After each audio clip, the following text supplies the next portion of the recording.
for 5 and 6. We have 6 out of 7 members, so we don't need to do a roll call. All right, do I have proof of notification, Adam? Okay, I have a 14-point agenda. Oh, good. Come right over there somewhere. We're going to try to sit so we're more close together a little bit. I don't know about COVID, but great. Thanks, Ingrid. Okay, we have a 14-point agenda. Do I have an approval for the agenda? Chad moves to approve. Bob Frank seconds it. All in favor? Aye. Anyone opposed? Okay, great. All right, the minutes were sent out ahead of the June 12th meeting. Did everybody get a chance to read them? I have a paper copy here too.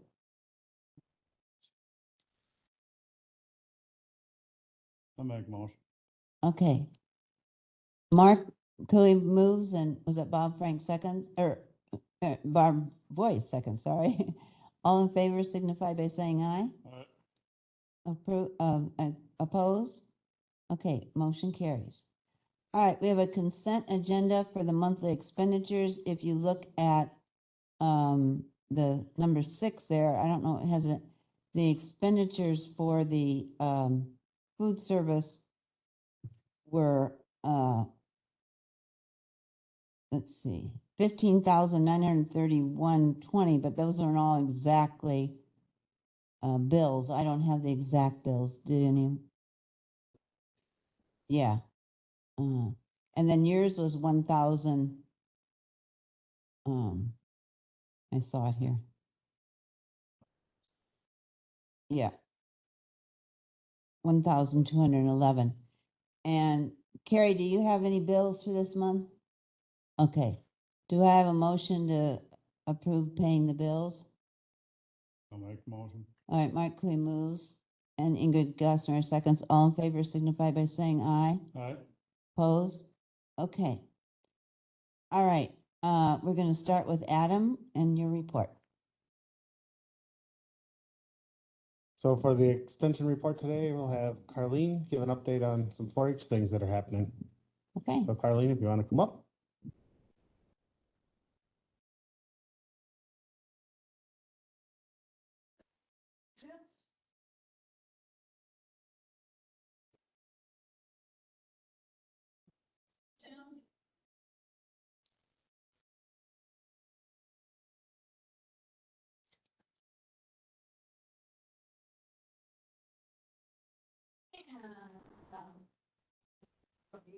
Yes, because otherwise they can't hear. Well, thank you for having the opportunity to. Is it on? Is it on? Can you hear me? Yeah. All right. So the first one we're going to look at real quick is just, I brought some stats and information about Richland County youth, just for your information. This information comes from the Wisconsin Department of Public Instruction. And I think it's interesting and, helpful to kind of periodically take a look at this information. A couple things that really stood out to me when I looked at it is the enrollment numbers.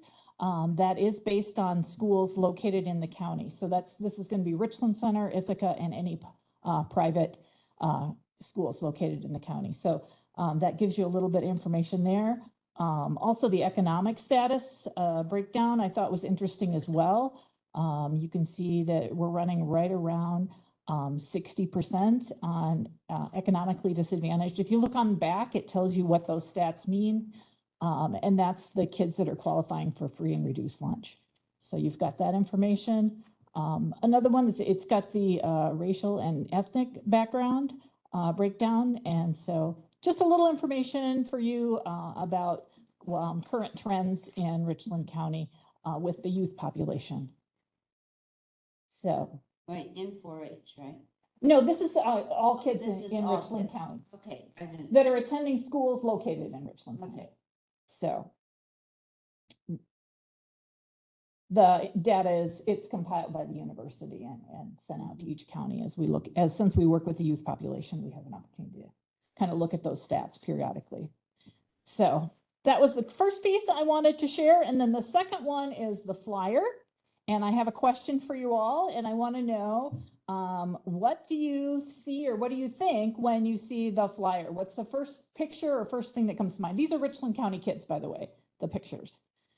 So. Variety, good. What else comes to mind? I was going to say, I was guessing the one that was going to jump out for most folks was the fair. And actually, when you think about 4-H, kind of the stereotype is you think about kids that are raising animals and showing at the fair. And so, of course, we have that shown, on here. And that's true. Right now we're in full swing for preparations for the fair, and there are kids out there raising their animals and getting ready for the fair, as well as many other programs that are happening through 4-H throughout the summer. So, and I guess I just kind of wanted, and Marty, you hit it on the head, is just the variety. It's not just the fair, what the kids are doing in 4-H. That's a big part of, the animal projects are a big part of it. Those kids are learning a lot of job skills, and they're learning responsibility and those things as they're working on those projects. Other things that, as you look at the other pictures, if you start up at the top, kids are also learning about the environment. These kids are studying some things that are happening in the Wisconsin River and learning about what they see and what those are in the Wisconsin River. So kids are learning leadership through 4-H. I look at the picture down on the bottom, there's kids playing with Legos. What you don't see is that group was led by a youth leader. He's a high school student who he enjoys Legos growing up, and he knew that there were younger kids that would like to get together and do some projects in building. And he had some apps and some software, and he was teaching them about those, as well as, they were having a great time. They thought they were playing with Legos, but they were learning a lot of other skills along the way, including the leadership that, he was providing with that group. But I think that the big takeaway, or the thing that really stands out, and you may not notice it at first, but look at the adults in these pictures. Quite often we think about 4-H as being all about the kids, and it is about the kids. But I think the real big takeaway is 4-H doesn't happen without those volunteers who share their time and their talents with kids. And as you look around, these kids are learning about gardening. These kids down here, this is a professional photographer, and she's teaching kids about lighting and how reflection impacts photography. And she's donating her time to help kids learn about some hands-on thing. The archery picture was taken at 4-H camp, and that was another volunteer who was teaching about archery. And then there's the girl who's learning about cooking in a food, fun, and fitness class that we offered last summer. And she's learning hands-on, with an adult volunteer. And I think that's really the strength of the 4-H program, is those caring adults who are, reaching and touching the lives of kids. And I think that's really the strength of what kids are taking away from 4-H. Last year, there were about 97 volunteers that worked with the 4-H program and gave an estimated 2,436 hours of their time to touch the lives of kids. So I know you all, and I appreciate your time, and I'm not going to talk very much longer because I know you all have busy schedules. And you guys have a difficult job, and you make tough decisions about budgets and things that impact our county. But I just wanted to challenge you and share these with you, because as you think about and make those decisions, that it's these volunteers and those folks who are impacting the lives of the kids in this county. And that happens through their involvement in extension programs. So just want to share that with you. And if you guys have any questions, I'm happy to address those, or I won't take up much more of your time. Any questions, Ron? Okay, thank you. This is upbeat. Thanks. In addition to that, I'd like to give just a little bit of kudos. The state's gone through and kind of reevaluated and done some staffing models and things like that with where the 4-H program goes. And one of the things that they did was they set youth populations by county, right? And so Richland County is classified in the low youth population county by state. And then they also looked at club program sizes. So while we're a low population program, we're also a medium population, considering that our percentage of enrollment of the youth is higher than a lot of other counties. That bumps us from a low program into a medium-sized program around the state. And I think that's a credit to what's being done in the extension office and the support you guys give locally. Good. Okay, do you have more report or you want to go on to C and how you guys are managing? Yep, so the next, the office situation, we do have everything obviously moved out of East Hall. We've got lots of stuff staged currently in Melville Hall. And we are, functioning out of 4 offices in the, HHS building. So Carlene's are pretty regularly, Jenny and, Sandy are there, all the time. And then I think I've been in there a few times. Sheena's been in there a few times. So as the other educators, that one office floats around with who shows up. So I think we're all getting to learn each other over there. Never thought I'd have to do HIPAA training, but I got HIPAA trained and but I think things are moving well. And so I think it's just been beneficial and we're doing what we can. Let's see, I had 2 questions. One, I had to call, well, I was trying to call Jenny when we were doing the agenda, and I know the 6148 number by memory for years. So when I called it, I wasn't quite sure whether, are they answering that number or am I supposed to call HHS when we want to reach you? I was a little, No, because I didn't really, I just got an answering machine that said they sometimes or something check it. so the phone goes to the offices that are there. Okay, So unfortunately, Jenny hasn't been in the office the last couple of days. she was surprised. Yeah, okay. So, Okay. And then the other question I have, and maybe isn't right now, but I was in that room where a lot of your things are, and it doesn't look like you have enough shelving units in there for everything. Have you looked in there? so everything that's in there will also filter into the offices. Okay, so we nothing's have been to put work in- on that and see how. Yeah, nothing's been put into offices yet. Because there's probably shelving units around the campus or something that could be utilized. So I don't have a concern from that standpoint. So. Okay, okay. And the update on, oh yeah, go ahead, John.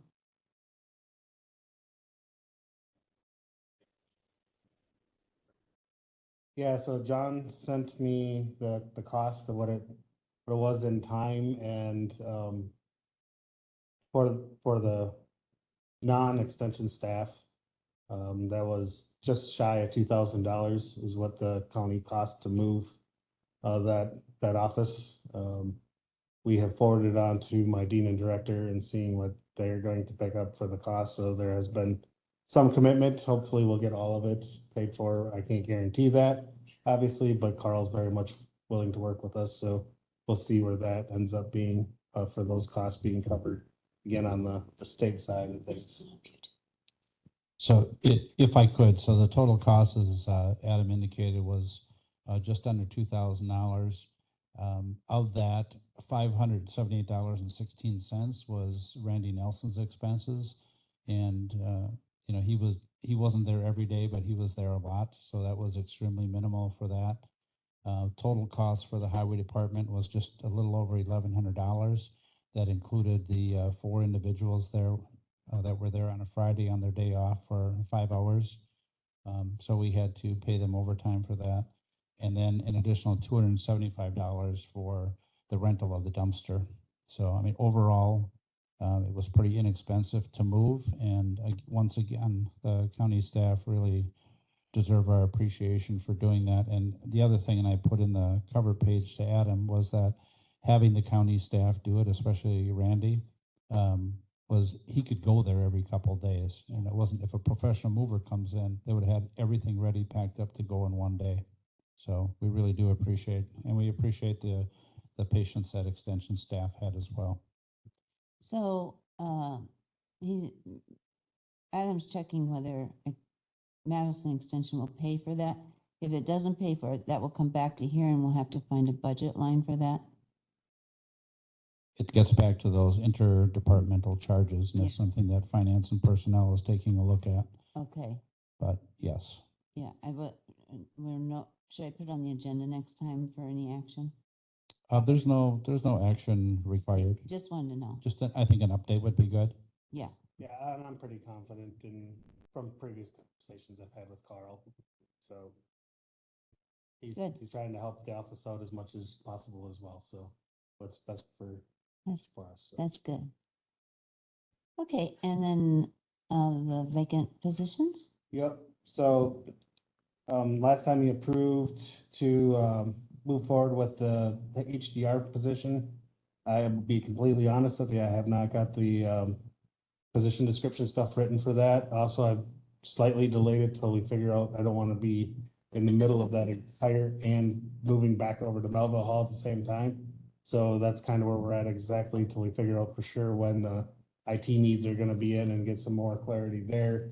Is I want to try to target those start times and hiring points so that we're not moving somebody brand new at the same time.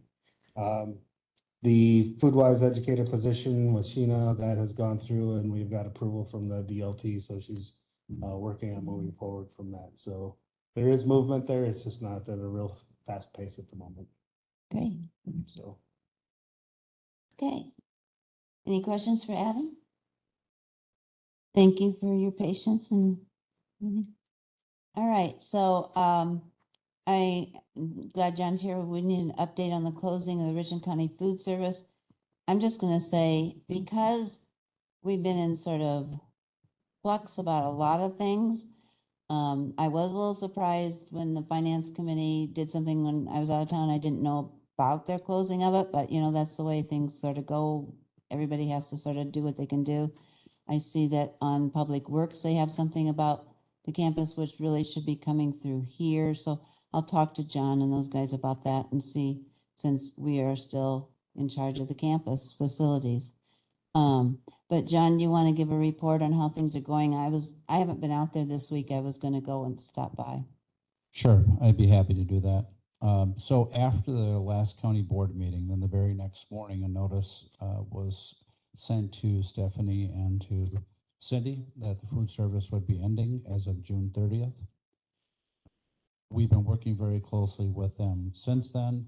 Today's Candace's first day, and right before this meeting, we were out at food service and spoke again with Cindy and Stephanie.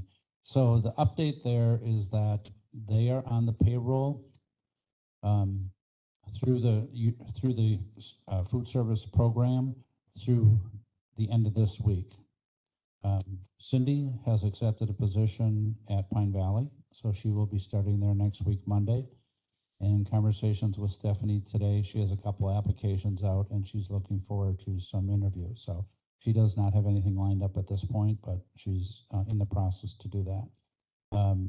I've been out there several times and we talked about inventory.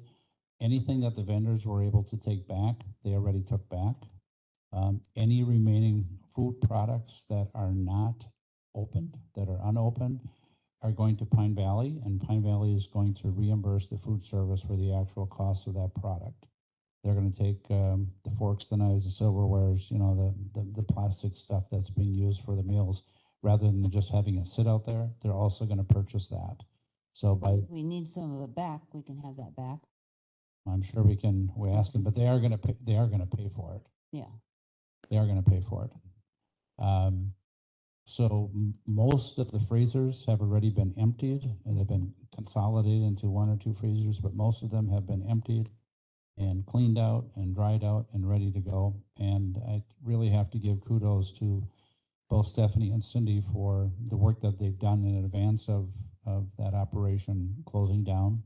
So by the end of the week, this will be complete. The only thing that's out there that a vendor has not picked up yet, only things I should say, is Pepsi has been notified of their soda machine and some of the other coolers that are out there. But if that's not picked up by the end of this week, we'll make arrangements to have them come pick them up at a later date. So I don't know, Candace, is there anything else that you wanted to add? So we should be in pretty good shape. They've returned the credit card that they've had. They're going to return all the keys that they have. Okay, so where are the keys going? Because I was wanting a key for their. I told her that the keys should be going to Derek for now. Okay, that's to the clerk's office. okay. That's where I wanted to make sure. Yeah. And there's liability concerns. We just want to make sure that there's not a lot of keys floating around. Right. In fact, and maybe Carrie will talk about this in a little bit, but when the food service employees came this morning, the the Copper Top building was unlocked and lights were on from the weekend. So we need to make sure, moving forward, that those facilities are not left Right. unlocked, or there will be problems there. That's a good point. Any questions for John on that? The water will still be on in there right now, right? Because of the National Night Out, they'll probably need the water in that part of that outer kitchen. Carrie will probably speak to this as well, but the water in the Copper Top was off this weekend because there were some urinals that were leaking, and the only way that they could stop the leaking of the urinals was to turn off the master valve on the building. So there was an issue with the water, so it was off this weekend. There was also an issue, I believe, with the one of the HVAC units at Copper Top. Okay. Any questions for John? If one of the employees doesn't have a job or didn't, will we be paying unemployment insurance? And that would come through this budget, I assume.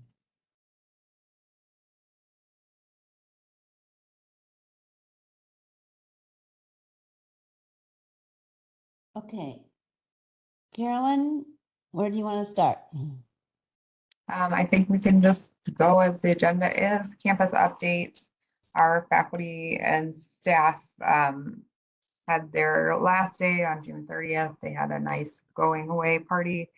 And because we are in the transition period between sort of figuring out with you all what the continued presence on the campus will be like, we have a short-term staffing plan, making sure that the facilities are managed.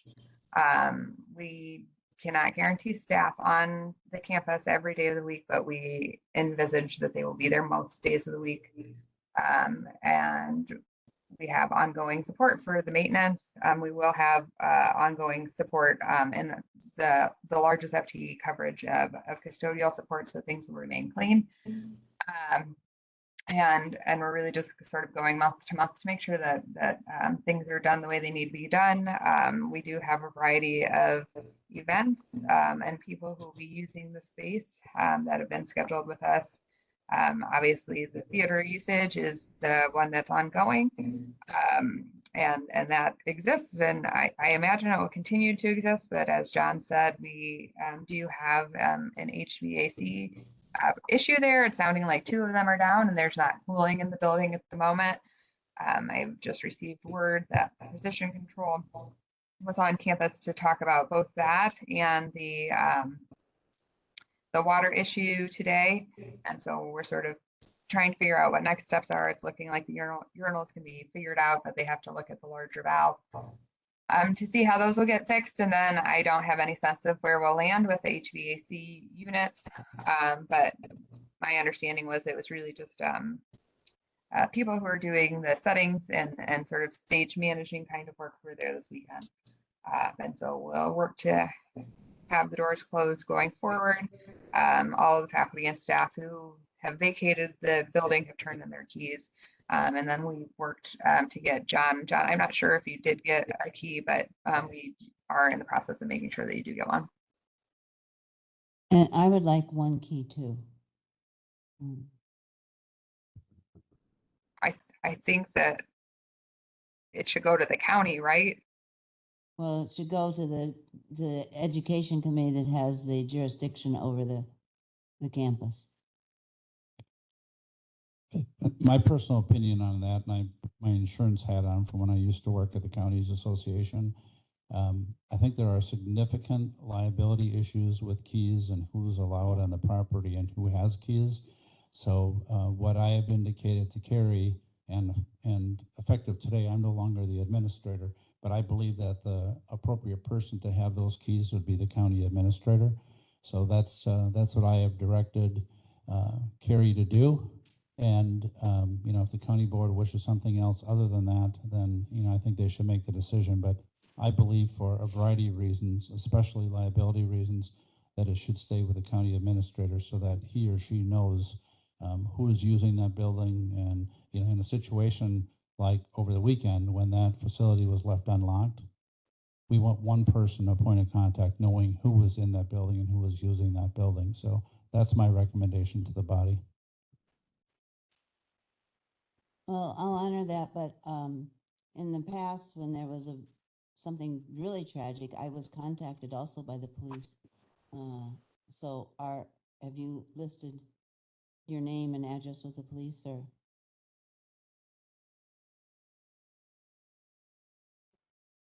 We have not done that yet because we are not in possession of any keys or any key fobs, but we will notify that So once. the normal key fob is working on Melville Hall, is that right, Carrie? Yes, so whoever's in a maritime faculty like you do technically have access. They haven't been taken away until there's an agreement of how we move forward. Okay. And so the Emeriti are in there, and then Marilyn and Eric, is that correct? So I know. Jim. And who? Jim Bell. Oh, okay. Just want to know myself, who should be in the building? And Jeff Morris. But I'm is still the main point of contact if issues arise and you have questions, Linda. Yeah, no, I understand that. I understand. I just want to be sure that, because so many people contact me, I want to know who can be there legally. And Greg Zimmerman also for the foundation, correct? I did talk with him, yep, and I said he's good to maintain his current office. Mhm. Okay, so we sort of know. Okay. Any questions from the rest of you about that?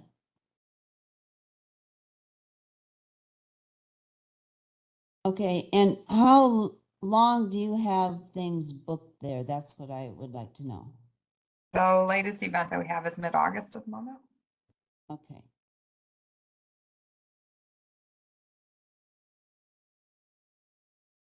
Thank you. That was, you have something July 26th, a large group. What is that? Maybe there's the economic development, small business Yeah, event. Mhm. okay. Just wanted to be sure. All right, any questions for Carrie? Thank you, Carrie. Okay, Just one question. yes, So Mark. on this HVAC issue, Yeah, this plumbing right. issue, who's paying for that? I would assume us. We are, yeah. Our process will be like the normal process, and so Precision Control will tell us what they expect the needs are. I'll forward that to the county, and then we go forward from there. And you said they had been out there? They have, yep. Yeah.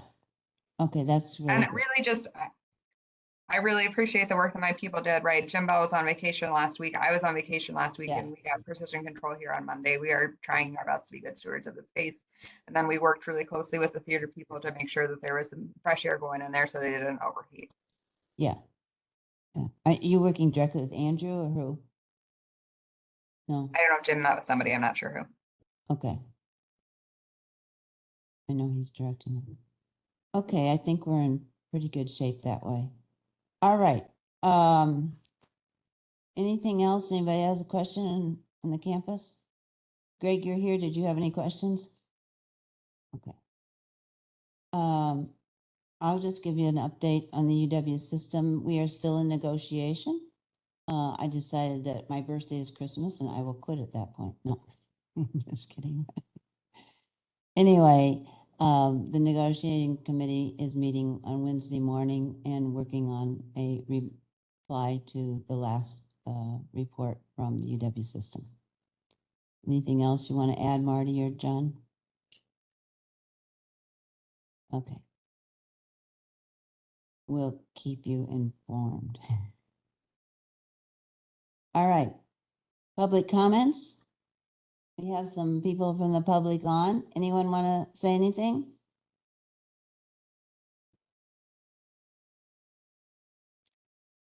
So, August 14th is our next official meeting, Mark. I may or may not be here. It's my week to go up north. Okay. It all depends sort of on how my other partner is doing. Okay. I had once thought about not having the meeting, but we make an agenda. Are you available during that month? Are you in town? Yep. Okay, so Mark would probably be running the meeting then on on the 14th. Sound good. All right. Okay. Any more items for the agenda that you know of that you would like to have? Obviously, some of this will be ongoing that we're doing today. Okay, thank you everyone for coming. Obviously, meetings are getting shorter. And I have no correspondence, so do I have a motion to adjourn the meeting? Okay, Bob, Frank adjourns the meeting, Ingrid Glassmeyer seconds it. All in favor signify by saying aye. Aye? Okay, thank you.